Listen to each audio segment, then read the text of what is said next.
दोस्तों, history of English literature के video series में आपका एक बार फिर से स्वागत है। और आज हम लोग डिस्कशन करेंगे एंग्लो नॉर्मन पीरियड का। इससे पहले हम लोग एंग्लो सेक्शन पीरियड और मिडिल एज का डिस्कशन कर चुके हैं। आगे बढ़ते हैं और देखते हैं कि एंग्लो नॉर्मन पीरियड का इंग्लिश लिटरेचर के डेवलपमेंट में क्या रोल रहा। तो दोस्तों, if you talk about the time span of Anglo Norman period, it started with the War of Hastings 1066 and ends 1340. The term Anglo-Norman is generally used to describe the period of English history from the Norman conquest to the middle of the 14th century. दोस्तों, Anglo Norman period जो है यह English साहित्य के इतिहास में Norman conquest जब होता है 1066 में, उस समय से लेकर middle of the 14th century तक माना जाता है, जब जॉफ्री चौसर का जन्म हो जाता है। Because the non Latin literature of that time was written in Anglo Norman and the French dialect was spoken by Norman invaders. दोस्तों, एंग्लो नॉर्मन मतलब फ्रेंच भाषा उस समय बोली जाती थी। उस समय के जो इन्वेडर्स थे, जो फ्रेंच से लोग वहाँ पे आए थे, दोस्तों वे लोग पेगन थे, बारबेरियन और पायरेट, मतलब वो समुद्री लुटेरे थे, बारबेरियन थे। They're originally the descendants of Vikings. याद रखिएगा, नॉर्मन्स जनरली कौन थे? वाइकिंग्स के डिसीडेंट्स थे, who settle in the north west France in the early 10th century. At the beginning of the 10th century, the French king Charles the Simple made the Treaty of Saint Clair sur Ypres with the Viking chief Rollo। याद रखिएगा, Saint clear sorry इप्ट एक संधि का नाम है। किसके साथ होता है? वाइकिंग चीफ रालो के साथ होता है। और कौन करते हैं? चार्ल्स द सिंपल करते हैं। दोस्तों, मैग्ना कार्टा ये कब आता है? दोस्तों 1215 में आता है, signed by the king John, limiting royal power. जो रॉयल पावर है उसको दोस्तों लिमिट किया जाता है। देन देखते हैं दोस्तों आगे क्या होता है। आपको हिस्ट्री ऑफ इंग्लिश लिटरेचर में जो आपका नॉर्मन कन्क्वेस्ट था, जिसको एंग्लो नॉर्मन पीरियड के नाम से जाना जाता है, जिस एज को आप पढ़ रहे हैं, इसके इम्पैक्ट को हम देखेंगे कि कैसे यह इंग्लिश के विकास, जो आपका ओल्ड इंग्लिश पीरियड शुरू हुआ था, जिसको आप एंग्लो सेक्शन एज के नाम से भी जानते हैं, कैसे उसको प्रभावित करता है। तो दोस्तों याद रखिएगा कि ओल्ड इंग्लिश डिक्लाइंड। जैसे ही दोस्तों वार ऑफ हेस्टिंग्स होता है, इंग्लैंड के सत्ता पे फ्रेंच लोगों का आधिपत्य स्थापित होता है, तो इंग्लिश का जो डेवलपमेंट शुरू हुआ था ओल्ड इंग्लिश का, वो डिक्लाइन हो जाता है। होता क्या है दोस्तों कि French become the language of court and administration.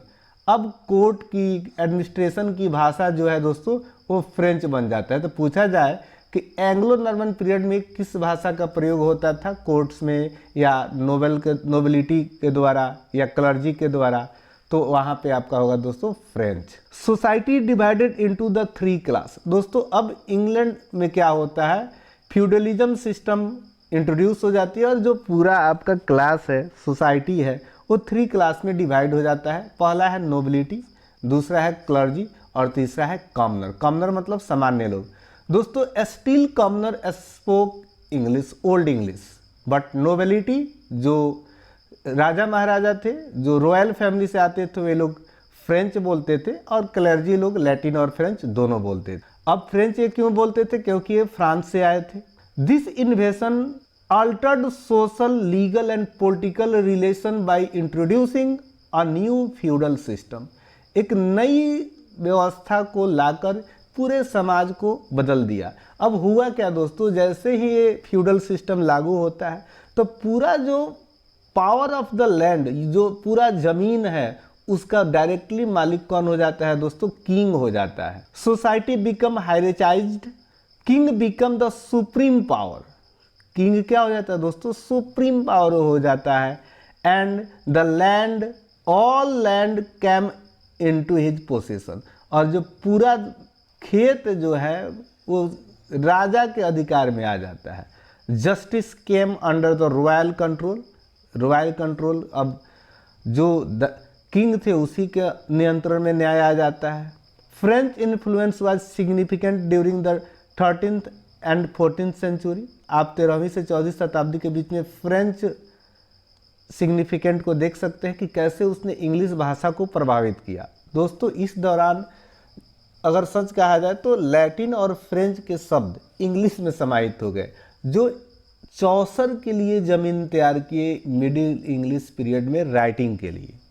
Bye the late of 13th century middle English become the language of literature and commerce. 13वीं शताब्दी के अंत तक जो मिडिल इंग्लिश पीरियड था आपका, वो साहित्य की और सामान्य लोगों की भाषा बन जाती है। दोस्तों आगे बढ़ने से पहले यदि आप इस चैनल पे नए हैं तो प्लीज़ चैनल को सब्सक्राइब कर लीजिए, और दोस्तों वीडियो अच्छा लगे तो एक लाइक अवश्य ही करिए, क्योंकि आपके एक लाइक से एक और वीडियो बनाने के लिए प्रेरित हो पाता हूँ।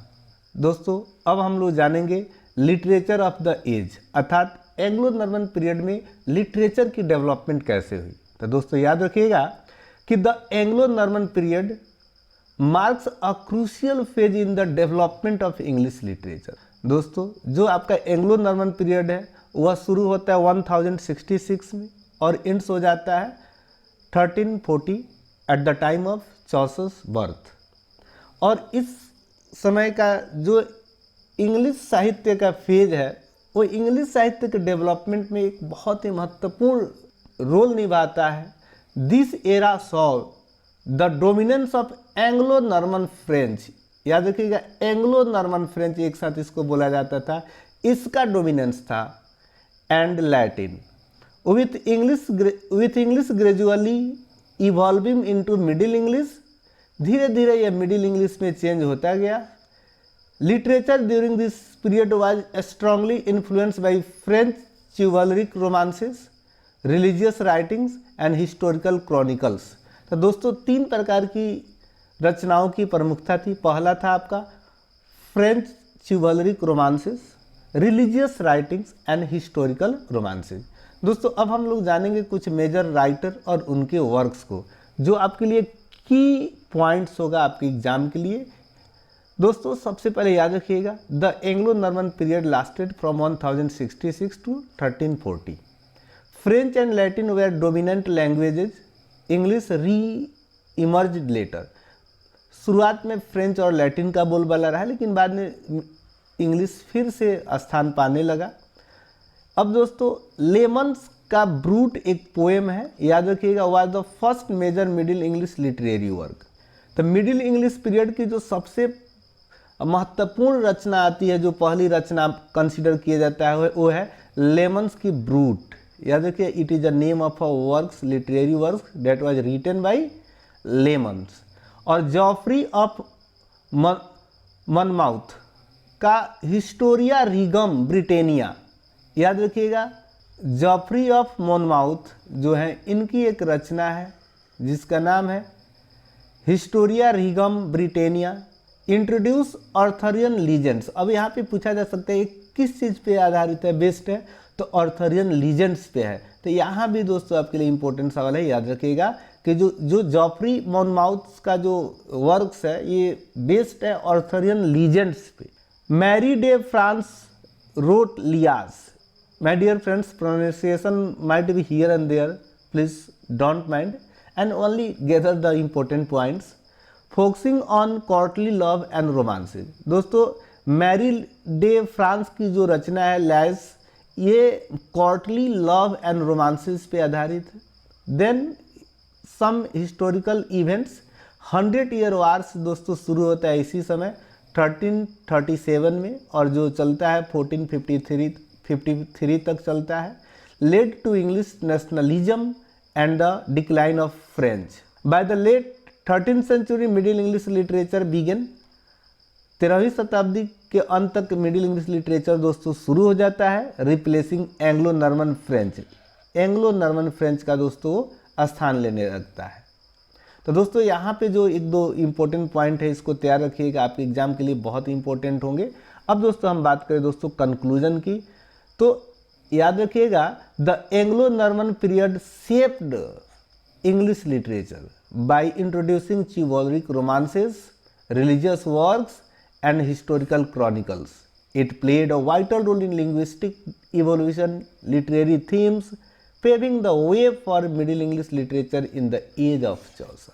दोस्तों चौसर के लिए अब रास्ते तैयार हो चुके थे, उनके हाथ में इंग्लिश जाता है तो और भी प्रिस्क्रिप्ट होके सामने आता है, और वहाँ से ट्रू शब्दों में कहे तो इंग्लिश की सही से डेवलपमेंट हो पाती है। इसीलिए जॉफ्री चौसर को फादर ऑफ इंग्लिश लिटरेचर या फादर ऑफ इंग्लिश कहा जाता है।